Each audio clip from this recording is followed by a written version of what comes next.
नमस्कार। अपना प्रदेश उत्तर प्रदेश उत्तराखंड देख रहे हैं आप। मैं हूं आपके साथ पूजा मोहन पांडे। बुलेटिन की शुरुआत करते हुए सबसे पहले आपको बताएंगे कि आगामी विधानसभा चुनाव से ठीक पहले योगी सरकार एक बड़े स्कीम पर काम कर रही है। वो स्कीम क्या है? उत्तर प्रदेश सरकार ग्रुप सी और डी के लाखों कर्मचारियों और अधिवक्ताओं को सब्सिडी पर घर उपलब्ध कराने जा रही है। इन मकानों के खरीदारों से जमीन का नाम मात्र मूल्य केवल ₹1 लिया जाएगा, लेकिन खरीदारों को इस शर्त पर छूट दी जाएगी कि वो इसे 10 साल तक नहीं बेच पाएंगे। बताया यह भी जा रहा है कि इसका मसौदा उच्च अधिकारियों की बैठक में तैयार हुआ और उच्च स्तर से मंजूरी मिलने के बाद इस प्रस्ताव को कैबिनेट से पारित किया जाएगा। इस योजना का सीधा लाभ कैबिनेट की ओर से प्रस्ताव पारित होने के बाद ही मिलेगा। अभी तक ग्रुप सी और डी के कर्मचारियों को छूट पर मकान देने की कोई व्यवस्था नहीं है।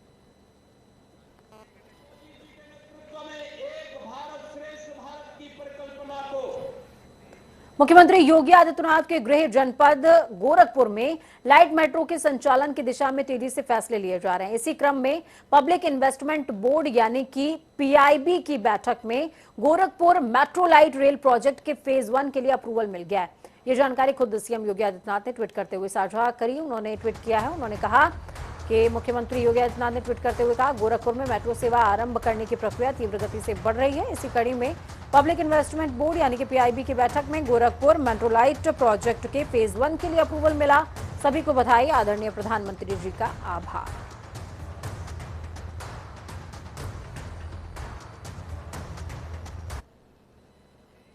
कहते हैं ट्विटर की दुनिया में जो एक बार आया वो छा गया या फिर विवादों में घिर गया। विवादों में आज कौन घिरा है? सूबे में डिप्टी सीएम केशव प्रसाद मौर्य का एक ट्वीट घिरा है। सोशल मीडिया पर पोस्ट करके घिर गए। अयोध्या काशी में भव्य मंदिर निर्माण जारी है। मथुरा की अभी तैयारी है। सोशल मीडिया पर किए गए पोस्ट के बाद अलग अलग चर्चाएं शुरू हुई। इससे पहले अयोध्या में 3 नवंबर को साधु संतों के बीच केशव प्रसाद मौर्य ने अपने भाषण के दौरान कहा था, पुराने नारे को दोहराया था, याद दिलाया था, कहा था अयोध्या हुई हमारी है, अब मथुरा काशी की बारी है। ये सारा काम प्रधानमंत्री नरेंद्र मोदी के नेतृत्व में और जनता के आशीर्वाद से हो रहा है। अब मुख्यमंत्री के इस बयान से मिले इशारों से यह साफ हो गया कि रामनगरी अयोध्या के बाद बीजेपी एक बार फिर से चुनाव जीतने के लिए चुनावी एजेंडे के साथ हिंदुत्व की राह पर है।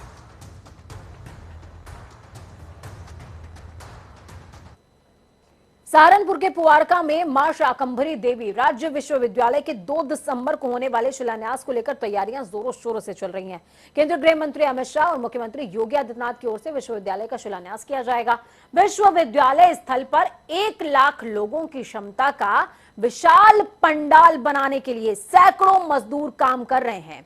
तो वहीं 3 हेलीपैड बनाने के लिए भी कामकाज तेजी से चल रहा है। 1 दिसंबर को हेलीपैड पर हेलीकॉप्टर उतारे जाने के लिए ट्रायल भी किया गया है और अधिकारियों ने हर स्थिति पर नजर बनाए रखी। अधिकारियों ने शिलान्यास को लेकर तैयारियां तेज कर दी हैं। इस दौरान सुरक्षा के कड़े इंतजाम भी किए जा रहे हैं।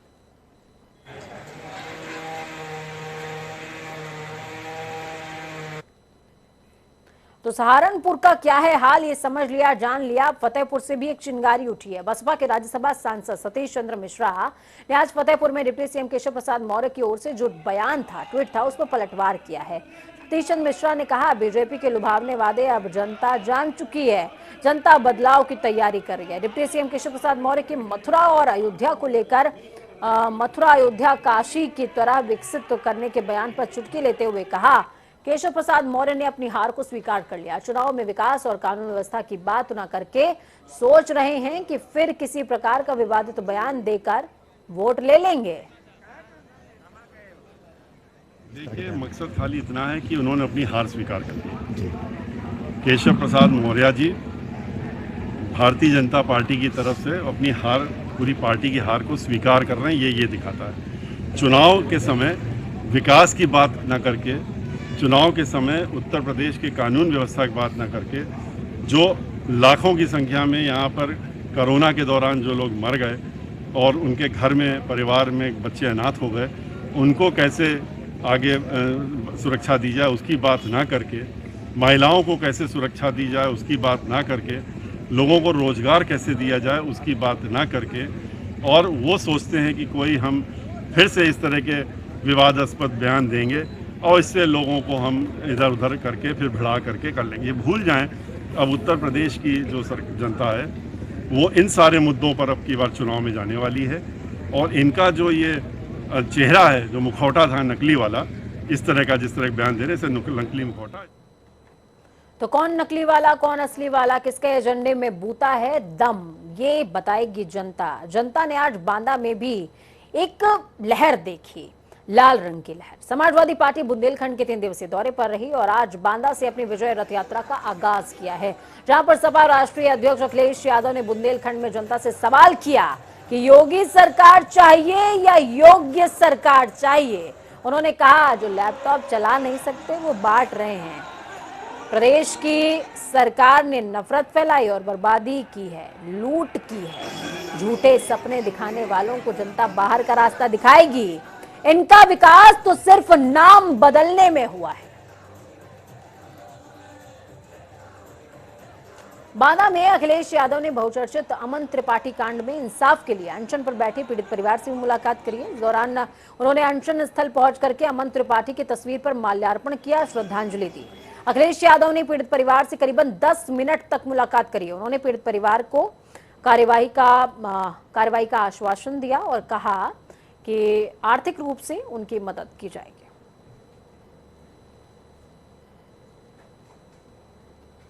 लखीमपुर खीरी में किसानों के साथ हुई घटना को लेकर कांग्रेस कार्यालय पर कांग्रेसियों ने प्रदर्शन किया। इस प्रदर्शन में कांग्रेस ने कई बड़े नेता शामिल हुए हैं। कांग्रेस नेता लखीमपुर में हुई घटना में गृह राज्य मंत्री अजय मिश्र टेनी की गिरफ्तारी और पूरे मामले की सीबीआई जांच को लेकर तमाम नेता प्रदर्शन करते नजर आए। कांग्रेस प्रदेश प्रवक्ता पंकज तिवारी का कहना कि अजय मिश्र टेनी अगर पद पर रहेंगे तो न्यायिक जांच हो नहीं पाएगी। देखिए, भारत की सरकार ने 1 साल बाद 700 किसानों की बलि लेने के बाद ये कहा कि हमारा किसान कानून जो मैं लाया था मैं वापस लेता हूं। इसका मतलब वो किसानों के हित में नहीं था, ये आपने स्वीकार कर लिया। जब आपने स्वीकार कर लिया तो हत्यारे गृह राज्य मंत्री अजय मिश्रा टेनी को आपने क्यों मंत्रिमंडल में बनाए रखा है? उसकी बर्खास्तगी, उसकी गिरफ्तारी, 2 चीजें जरूरी हैं। उसका बेटा जरूर जेल में है, लेकिन हम समाज के रहने वाले लोग हैं, मुझे मालूम है कि केंद्रीय गृह राज्य मंत्री कितनी ताकतवर पोस्ट होती है। वो चार्जशीट में हेराफेरी कराएगा और अपने बेटे को बचाने का प्रयास करेगा। इसलिए मोदी योगी से मेरी मांग है, जिस तरह आपने किसानों के बिल वापस लिए, उसी तरह टेनी को मंत्रिमंडल से बर्खास्त करके उनको गिरफ्तार किया जाए। तो टेनी की बर्खास्तगी की मांग चरम पर चल रही है। पीएम मोदी 3 कृषि कानूनों को वापस लेने का ऐलान कर चुके हैं, जिसके बाद संसद के शीतकालीन सत्र से पहले ही दिन कृषि कानूनों के बिल को वापस ले लिया गया। हालांकि 3 कृषि कानून बिल वापस होने के बाद किसानों का आंदोलन अभी भी दिल्ली की सीमाओं पर डटा हुआ है। इस बीच कृषि मंत्री नरेंद्र सिंह तोमर ने लोकसभा में बड़ा बयान दिया। दरअसल कृषि मंत्री नरेंद्र सिंह तोमर ने बताया है कि कृषि कानून के खिलाफ चल रहे आंदोलन में मारे गए किसानों का कोई आंकड़ा ही नहीं है। ऐसे में मृतक किसानों को मुआवजा न देने वाले बयानों पर हमारे संवाददाता ने किसान नेता राकेश टिकैत से खास बातचीत करी है। 3 कृषि कानून के विरोध में जहां किसान 1 साल से धरना प्रदर्शन कर रहे हैं गाजीपुर यूपी बॉर्डर पे, वहीं आज संसद सत्र शुरू होते ही सरकार ने राज्य सरकारों को यह आदेश जारी किया है कि किसानों पे जो भी केस लगे हुए हैं उनको वापस कर लिया जाए। हालांकि कृषि मंत्री नरेंद्र तोमर ने साफ तौर पर यह कहा है जितने किसान मारे गए हैं उनका कोई रिकॉर्ड नहीं है, जिनका कोई आंकड़ा नहीं है, इसको लेकर मुआवजे की कोई मांग ही नहीं बनती है। हमारे साथ राकेश टिकैत मौजूद है, आइए जानते हैं कि अब इसके बारे में आगे रणनीति क्या होगी। सर राकेश, उन्होंने कहा है नरेंद्र सिंह तोमर ने संसद सत्र में कि किसानों की मौत का कोई आंकड़ा नहीं है, इसलिए मुआवजा बनता नहीं है, तो क्या कहना है? अच्छा, आंकड़े कुछ तो होंगे उन भैया, एक की भी आदमी की डेथ नहीं हुई भाई। आंकड़े में मांगेंगे, एक इस पे कमेटी बन के वो इसकी पूरा वो कर लेंगे। वो ये तो कहें कि हाँ यहाँ डेथ हुई या किसी की डेथ मायने नहीं रहे। जिन किसानों ने वहां फांसी खा ली, जिसने सुसाइड कर लिया, जिनकी वहां डेथ हुई, वहां से डेड बॉडी आ गई, सरकार क्या पास तो आंकड़ा उनका भी नहीं था। जो कोरोना में डेथ हुई जिनकी, उन्होंने भी झूठा कह दिया ना। उनका आंकड़ा था जो गंगा में तीरती रही सारी डेड बॉडी। अजब जा ना कर रही सरकार तो भाई इलाज क्या है, फिर इलाज तो उसका धरना है, ये चल ही रहा। एक सवाल ये उठा है कि राज्य सरकार को आदेश जारी किए गए हैं कि जितने भी किसानों के ऊपर केस लगे हुए हैं वो वापस कर ले जाएं, तो ये कैसी जीत मानी जाती है? अरे कर तो लो, पहले शुरुआत तो करो। राज्य सरकार को कह दिया वो लिखित में वो दे दो, कहाँ है, और केस वापसी शुरू करवाओ। वो ऑर्डर जारी करे, किसानों से मीटिंग करे राज्य सरकार बैठ के, और करे शुरू उसको। एमएसपी को लेकर ये कहा गया है कि एक कमेटी बना ली जाए जिसमें आपके कुछ लोग हों। वो कौन कौन लोग होंगे? जो हम तो कुछ लोग हैं भाई, हम कुछ आदमी हैं जिन्हें समझा नहीं पाती, हम कुछ लोग हैं, उसकी कमेटी बनाने की कहाँ जरूरत है? हम तो प्रधानमंत्री की कमेटी को ही मान लेंगे। 2011 में प्रधानमंत्री उस कमेटी में थे, इन्होंने अपनी रिपोर्ट दी थी कि एमएसपी पर गारंटी कानून बनना चाहिए, उसी कमेटी को लागू कर दो। एक सवाल है आपसे, कोरोना अभी गया नहीं है, ओमिक्रॉन आ गया है वायरस, इसके बारे में क्या कहना आ जाएगा वो, यहाँ आओगा, अब उसके नाम पे कहेंगे कि किसान बैठे यहाँ पर एक बड़ी बीमारी आ गई, हाँ कहेंगे। ये हटाने के लिए कैसे कहा जा रहा है? हाँ कह सके भाई, अभी तो नहीं किसी ने कहा, हो सके। ये हमारे साथ राकेश टिकैत थे जो साफ तौर पर कृषि मंत्री नरेंद्र तोमर के बयानों पर जवाब दे रहे थे। बने रही जनता टीवी के साथ, हैदर अली संवाददाता, गाजियाबाद। बुलंदशहर के बहुचर्चित पूर्व विधायक गुड्डू पंडित और बीजेपी जिला अध्यक्ष गिरिराज सिंह के बीच में एक शादी समारोह के दौरान भिड़ंत हो गई। दोनों की बहस का वीडियो सोशल मीडिया पर धड़ल्ले से वायरल हो रहा है। वीडियो अहमदगढ़ इलाके का बताया जा रहा है। जिला अध्यक्ष ने आरोप लगाया कि गुड्डू पंडित यूपी सीएम योगी और पीएम मोदी को अपशब्द कह रहे थे।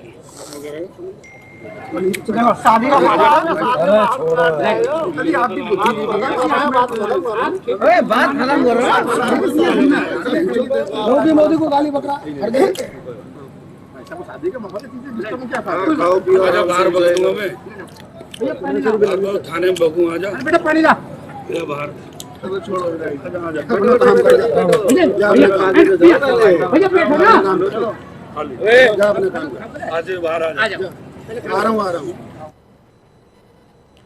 तो एक तो साहब समझदार, दूसरा बुलाने वाला समझदार, दो पार्टियों के लोगों को एक साथ बुला लिया गया। खबरों में आगे बढ़ते हैं। उत्तर प्रदेश शिक्षक पात्रता परीक्षा पेपर लीक केस में सीएम योगी आदित्यनाथ के निर्देश पर यूपी पुलिस ताबड़तोड़ कार्रवाई कर रही है। पुलिस ने इस पूरे मामले में अब सचिव परीक्षा नियामक प्राधिकारी संजय कुमार उपाध्याय को गिरफ्तार कर लिया। क्यों किया? इसके पहले एसटीएफ ने प्रश्न पत्र छापने वाली एजेंसी आरएसएम फिनसर्व लिमिटेड के निदेशक राय अनूप प्रसाद को दिल्ली से उठाया था। इस एजेंसी को प्रश्न पत्र छापने की जिम्मेदारी मिली थी। वर्क ऑर्डर संजय उपाध्याय ने ही जारी किया था। यूपी के ADG law and order Prashant Kumar ने बताया कि देर रात पूछताछ के बाद जांच अधिकारी और यूपी एसटीएफ की टीम ने उन्हें धर दबोचा है। प्रशांत कुमार ने कहा कि इस मामले में शुरुआत में ही शासन की ओर से स्पष्ट कर दिया गया था कि कड़ा से कड़ा एक्शन लेंगे, कोई भी बख्शा नहीं जाएगा।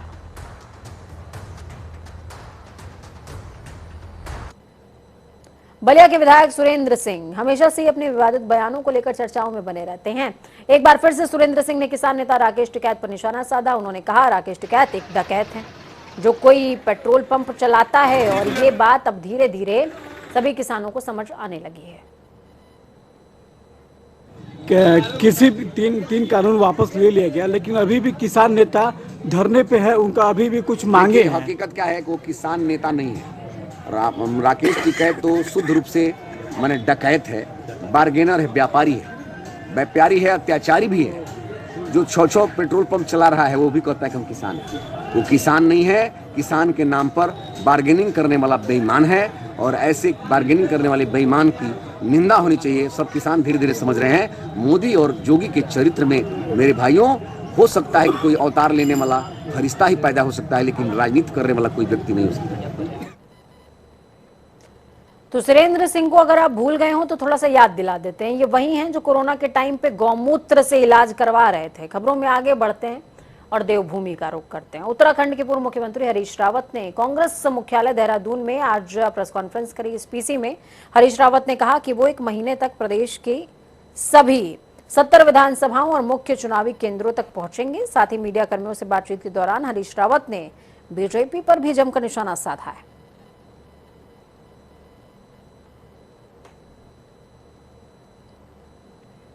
मुख्यमंत्री पुष्कर सिंह धामी की ओर से उत्तराखंड देवस्थानम बोर्ड प्रबंधन अधिनियम वापस लिए जाने की घोषणा के बाद 4 धाम तीर्थ पुरोहित, रावल समाज, पंडा समाज, हक हकूकधारियों के साथ ही अखाड़ा परिषद, विश्व हिंदू परिषद आदि के सदस्यों ने मुख्यमंत्री से मुलाकात करी और उनका आभार भी जताया। 4 धाम तीर्थ पुरोहित हक हकूकधारी महापंचायत का प्रवक्ता मैं बद्रीनाथ, केदारनाथ, गंगोत्री एवं यमुनोत्री मंदिर के तीर्थ पुरोहितों की, हक हकूकधारियों की, रावल पुजारियों आम आदमी पार्टी अपनी विजय शंखनाद यात्रा का दूसरा चरण शुरू करने जा रही है, जिसमें 2 दिसंबर से 5 दिसंबर तक पार्टी के वरिष्ठ नेता प्रदेश की विधानसभाओं में चुनावी जनसभाओं को संबोधित करते हुए नजर आएंगे। पार्टी के प्रदेश प्रवक्ता नवीन वैशाली ने कहा कि दिल्ली सरकार ने खाद्य आपूर्ति मंत्री इमरान हुसैन 2 और 3 दिसंबर को कुमाऊं मंडल और गढ़वाल मंडल की 3 विधानसभाओं में कई जनसभाओं को संबोधित करेंगे। आम आदमी पार्टी का मुख्य उद्देश्य आम आदमी के जीवन स्तर को सुधारना है और सत्ता के सार को अंतिम व्यक्ति तक पहुंचाना है। ये हमारी विचारधारा है। उस विचारधारा को लेकर उत्तराखंड के जितने भी तमाम मुद्दे अभी अनसुलझे हैं, जिनका उत्तर जनता जानना चाहती है, उन सभी मुद्दों को लेकर हम जनता पर जा रहे हैं। हमारा उद्देश्य यहां पर केवल सत्ता बल, धन बल का प्रयोग करके चुनावी माहौल को अपने पक्ष में करना नहीं है, बल्कि धरातल पर जाकर जनता की जरूरतों को समझना, उनके मुद्दों को समझना हमारा प्राथमिक उद्देश्य है। और उसी उद्देश्य को पूरा करने के लिए सभी नेता हमारा जनता से संवाद कर रहे हैं, जो सीधा संवाद है। इस वक्त भारत समेत सभी देशों में ओमिक्रॉन के संक्रमण का खतरा बना हुआ है। ऐसे में सतर्कता बरतते हुए नैनीताल स्वास्थ्य विभाग ने नगर के एंट्री गेटों के साथ साथ विभिन्न क्षेत्रों में कोरोना जांच शिविर लगाना शुरू कर दिया। बारापत्थर, कलीताल, आयरपाटा, पंत पार्क और बीडी पांडे जिला अस्पताल में 170 आरटीपीसीआर, 144 रैपिड टेस्ट किए गए, जिनमें कल यानी कि मंगलवार को हुई टेस्टिंग में 2 लोगों के कोरोना संक्रमित होने की पुष्टि हुई। तो वहीं इस पुष्टि के बाद से ही प्रशासन और ज्यादा सचेत हो गया है। सबसे बड़ी तो ये हम लोगों ने टेस्टिंग बढ़ा दी है अपने, चाहे वो अस्पताल में हो, चाहे बाउंड्रीज पर हो, चाहे बारापत्थर है, तल्लीताल चुंगी है, ये फन पार्क पे है। अभी प्रेजेंटली हम लोग फन पार्क में कर रहे हैं। यहाँ हम लोगों ने 10-15 टेस्टिंग आज कर ली है, रैंडम टेस्टिंग कर रहे हैं। और लोगों को आप SHO साहब और पुलिस की सहायता से हम लोग सभी लोगों को जागरूक कर रहे हैं मास्क लगाने के लिए, सोशल डिस्टेंसिंग और इसी सब के बारे में लोगों को जागरूक कर रहे हैं और बता भी रहे हैं कि किस तरह से हम लोगों को अपने खतरे से सावधान रहना है और इसके बचाव के तरीके और सब चीज़ें हम लोगों को।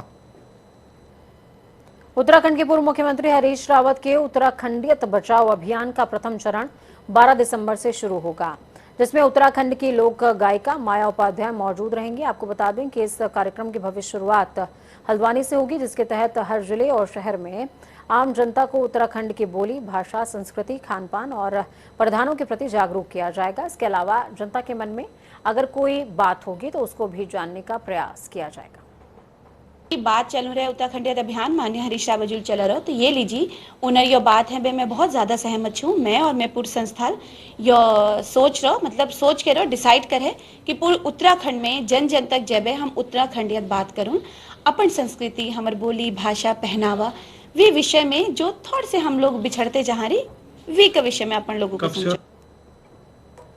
वक्त यहाँ पर छोटे से ब्रेक का ब्रेक के उस पार खबरों का सफर लगातार जारी रहेगा। बने रहिए जनता टीवी के साथ, क्योंकि हमें आपकी ताकत जनता टीवी की ये कामना है कि आपका आने वाला कल आपसे बहुत बेहतरीन हो। नमस्कार।